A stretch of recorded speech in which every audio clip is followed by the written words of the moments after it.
لجپال گھرانہ ہے نسل گرووں کی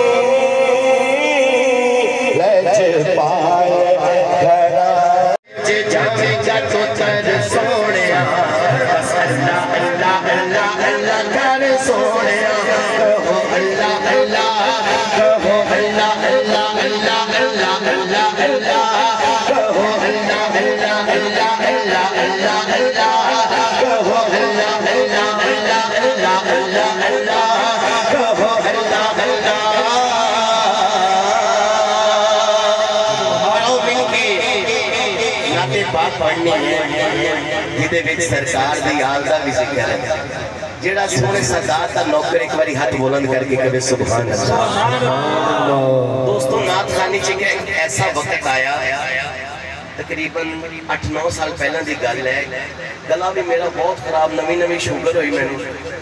تے بندیاں نے کہنا فروخ صاحب بس ہن تسی قبراں تے ڈیزائن ویکھیا کرو میں کہا ٹھیک ہے جی جندے چ دفنا دے میں پہ ہی جانے چپ کر کے اسی رولا پانا تے مینوں ذاتی طور تے محسوس ہویا کہ فروخ صاحب واقعی ہن کام کوئی ہور کرنا پینا نعت خوانی بس اللہ دے سپردی ہے لیکن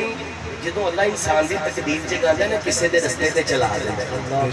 میں ٹھیکواں شریف گیا میں قربان